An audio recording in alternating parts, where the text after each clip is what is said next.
Interesante, las lecturas de la liturgia de hoy nos ponen de frente al seguimiento del Señor, un seguimiento que por momentos es fácil, diríamos así, es llevadero, es un poco como caminar o estar con el Señor en verdes praderas, y otras veces, digamos, se pone difícil, ¿no? Lo seguimos, digamos, en las buenas o en las malas, digamos, ¿no? Y hoy aparece esto en los dos personajes. Uno es Jeremías, ¿no? Que al comienzo Dios lo llama a ser profeta, y él dice esto, ¿no? Me sedujiste y me dejé seducir. O sea, es una adhesión al Señor llena de dulzura. Él va a decir: tus palabras eran para mí la alegría, eran el gozo de mi corazón. O sea, hasta ahí todo muy lindo, hasta que tiene que empezar a profetizar y a decir palabras fuertes al pueblo, y entonces comienzan las contradicciones. Entonces hay un segundo momento donde Jeremías se siente abandonado, se siente incluso engañado, y está tentado de abandonar su misión, su ministerio, ¿no? Fíjate que dice: se acabó, no hablaré más en su nombre. Como decir, hasta acá llegué, no voy a hablar más del Señor. Pero a la vez también es muy fuerte, porque él decía: sin embargo, a pesar de esta decisión, había en mi corazón un fuego que hacía que no me podía callar, ¿no? Es como que esa experiencia fundante de la misión y de sentirse amado por el Señor, a pesar de las contradicciones, era más fuerte que todos los líos que se le armaba, o todas las que le venían encima por tener que decir cosas duras de parte de la gente, ¿no? En el fondo no es una crisis de fe lo que sufría, una crisis de esperanza, ¿no? En ese momento, o sea, hasta su vida entera le parece a Jeremías un fracaso, ¿no? Dice: soy motivo de risa todo el día, todos se burlan de mí. Llega a decir: no sé para qué salí del vientre de mi madre. Fíjense, una frase muy fuerte: ¿para qué habré nacido, no? Que si ven, es la misma experiencia del pueblo de Israel en el desierto, ¿no? Cuando Moisés lo logra sacar de la esclavitud, y empiezan las dificultades, empieza el cansancio, empieza el ver que no se llegaba tan pronto donde suponía, viene el hambre, viene la sed, o sea, vienen los rigores del camino, y entonces el pueblo también. Fíjense la frase que le decían: ¿para qué nos sacaste de Egipto?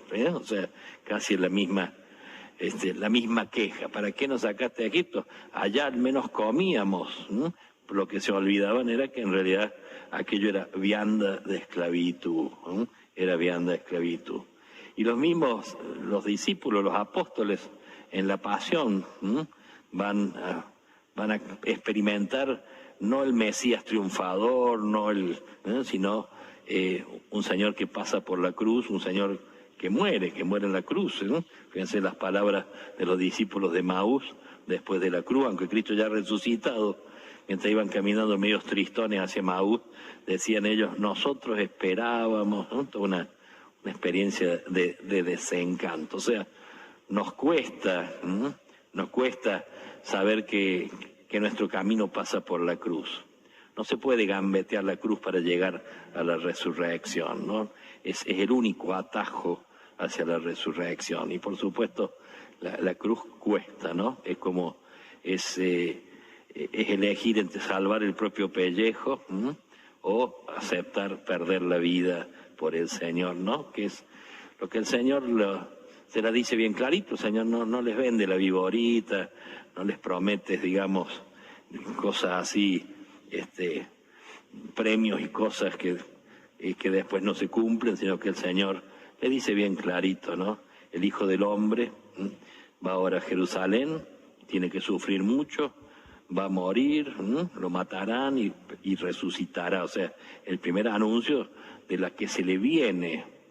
Y si los discípulos han sido llamados para estar con él, digamos, no es menos el discípulo que el maestro, tendrán que correr la misma suerte. Y el Señor se la dice bien clarito: el que quiera seguirme, ¿no? Nadie está obligado. El que quiera seguirme, sepa que va a tener que negarse a sí mismo, tendrá que cargar la cruz, la propia cruz, la cruz y acompañarme.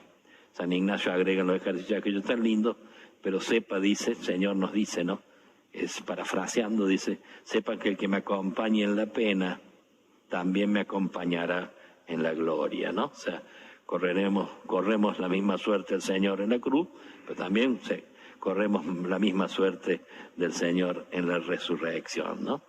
Y bueno, y esto es lo que el Señor le dice. Pedro, fíjense, la semana pasada, cuando Jesús le preguntaba, en la misa de la semana pasada, preguntaba quién dice la gente que soy yo, ¿y quién soy yo para ustedes? Pedro dice, tú eres el Mesías, el Hijo de Dios. O sea, dijo una gran verdad inspirado por el Espíritu, y el Señor lo felicitó.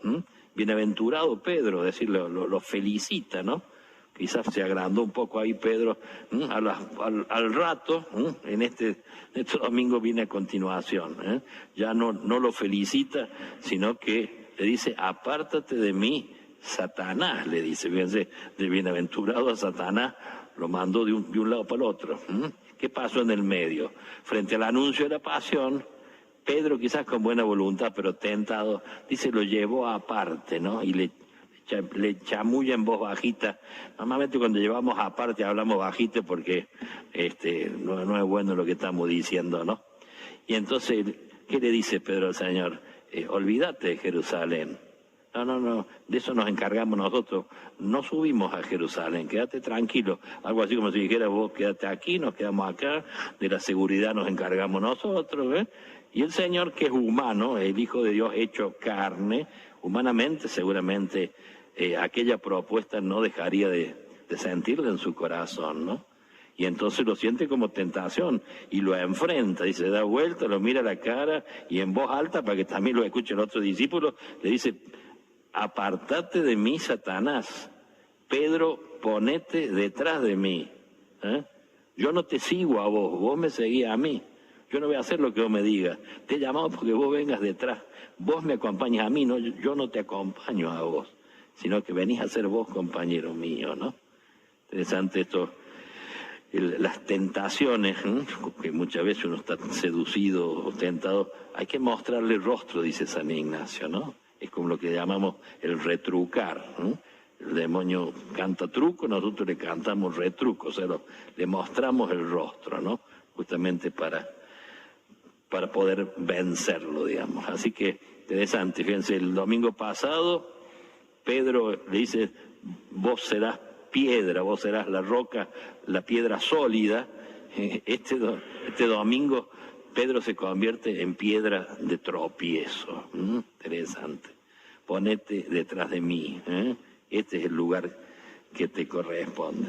En fin, que el Señor nos ayude frente a esta gracia. Nos cuesta elegir seguirlo al Señor, sobre todo en este sentido que es necesario pasar por la cruz, ¿no? O sea, es paso obligado del seguimiento del Señor, ¿no? Quizás en eso hay una sabiduría de la cruz en nuestra gente, en nuestro pueblo, ¿no? Decía el Papa Francisco cuando todavía no era Francisco, allá por el 2011, decía esto, ¿no? O sea, la sabiduría de la cruz de nuestra gente, de nuestro pueblo, ¿no? La sabiduría de los que cargan la cruz del sufrimiento, la cruz de la injusticia, la cruz de las condiciones de vida con que se enfrentan al levantarse todas las mañanas para sacrificarse por los propios, por su familia. La sabiduría de los que cargan la cruz de su enfermedad, de sus dolencias, de sus pérdidas, poniendo el hombro como Cristo. La sabiduría de miles de mujeres y de hombres que hacen filas para viajar y trabajar honradamente, para llevar el pan de cada día a la mesa, para ahorrar e ir de a poquito comprando ladrillos y así mejorar la casa, cosa que hoy día está realmente difícil. Ahora más que para comprar ladrillos y para agrandar la casa hay que juntar unos pesitos para comer, ¿no?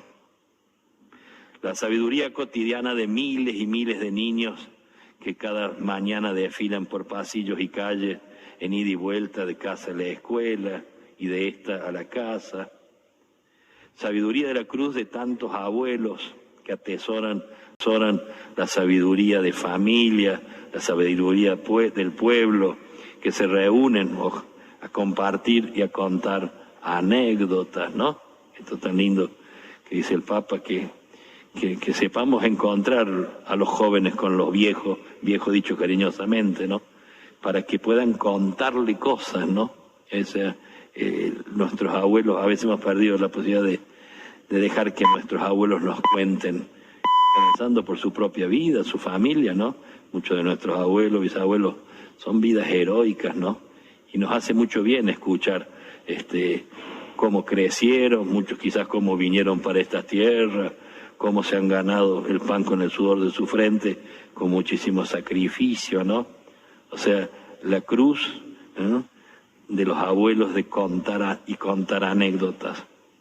Dice el Papa, pasarán las crisis, los manipuleos, pasará el desprecio de los poderosos, el desprecio de los poderosos los arrinconará con la miseria, les ofrecerán el suicidio de la droga, el descontrol y la violencia, los tentarán con el odio del resentimiento vengativo, pero ellos, los humildes, cualquiera sea su posición o condición social, apelarán a la sabiduría del que se siente hijo de un Dios que no es distante, que los acompaña con la cruz y los anima con la resurrección.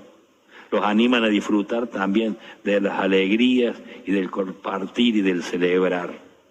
Ellos son los que recurren al Señor, que los alivia, los que recurren al abrazo tierno de Dios en el perdón o en la entrega solidaria de muchos que en distintas actividades dan de la riqueza de sí. Ellos no necesitan de ser reconocidos, resaltados, no andan mendigando afectos, acumulando poder y riqueza. O sea, la sabiduría del humilde, los humildes no la necesitan. Saben que Él vale por sí mismo, se siente amado por su Padre y Creador, aún ante el desprecio, el abandono y la humillación, ¿no? Esto es lo que nos enseñó el maestro de la humildad, el que llevó ligero su cruz a la pasión, al Señor. Podemos pedir esta gracia, ¿no? Este es el desafío. Como decimos, de la cruz no zafamos, ¿no? Y la cruz es una cruz soportada o una cruz abrazada, ¿eh? Decía por allí, por Onsato. O sea, el sufrimiento, a veces decimos que el sufrimiento madura, ¿no? Y el sufrimiento no madura, sino que el sufrimiento no madura por sí mismo, ¿no? Sino que madura a quienes lo aceptan, a quienes desean madurar. No basta decir que una persona ha madurado en la vida porque palpó el sufrimiento, sino que es necesario más bien precisar que ha madurado porque ha sabido sufrir de una determinada manera, que en última instancia es la manera del Señor, es la manera del amor. No basta haber conocido el dolor, hay que ver qué cara le ponemos al dolor, cómo hemos soportado aquella experiencia decisiva. A veces nos hemos acercado, nos pasa en la experiencia, ¿no?, a tantas personas en los hospitales o en lugares de dolor, ¿no? A veces ante el lecho de muchos, a uno le ha dado las ganas de ponerse de rodillas, como ante un altar, al ver la capacidad, la aceptación frente al dolor, ¿no? Y en otros lados, en otras habitaciones, quizás en el hospital, uno tenía la impresión de encontrarse ante, digamos, un monumento de exigencias, de pretensiones, de lamentos, de quejas, de impaciencias, ¿no? Criaturas insatisfechas de todo y de todo, ni una palabra de gratitud para lo que reciben, o sea, solo una especie de letanía interminable de lamentos, ¿no?, que es muy, muy triste, ¿no? Hay quien acepta el sufrimiento y lo vive en una dimensión, intensamente en una dimensión de interioridad. Lleva la cruz decididamente incómoda sobre la espalda, sin tantas historias y sobre todo sin hablar demasiado de ella, ¿no? Hay quien sufre con el corazón y hay quien sufre con la boca. Estos últimos sin duda sufren más, pero no maduran. Algunos por la cruz crecen, otros desgraciadamente disminuyen. Y el sufrimiento en su caso evidencia todavía más su inmadurez por la crudeza de su egoísmo o por su infantilismo acaparador. En el primer caso se acepta y se ofrece el dolor, se convierte en acto de amor. En el segundo, por el contrario, se convierte en tormento para sí y para los demás. En el primer caso, el dolor hace locomotora, empuja a la persona hacia la anchura, hacia el aire libre, la estimula a crecer en el amor. En el segundo, la persona se repliega tristemente sobre sí misma, ¿no? Es como que frente a la cruz, frente al dolor, uno opta, es una decisión, es un camino, es un proceso ciertamente no fácil, ¿no? No basta sufrir, sino ver qué rostro ponemos frente a la cruz, y eso es lo que el Señor nos enseña. En la medida que vayamos con Él, se hará llevadero, ¿no? Quizá uno puede preguntarse en esta mañana, ¿cómo es mi cruz, no? Y muy en sencillo, preguntarnos, ¿es una cruz soportada o es una cruz abrazada, no? Abrazada dolorosamente, la abrazamos dolorosamente, pero también con la misma grandeza de corazón abrazamos el gozo de la resurrección. Pidamos esta gracia linda, especialmente pidamos por nuestras cruces y por aquellos que llevan cruces más pesadas que las nuestras. La Virgen que nos enseñó cómo se lleva la cruz, la que no se fugó, la que acompañó, la que estuvo, y por eso mismo también, así como lo acompañó al Señor en el dolor como buena madre, también disfrutó con Él como nadie de la resurrección. Que ella también nos enseñe este caminito, que así sea.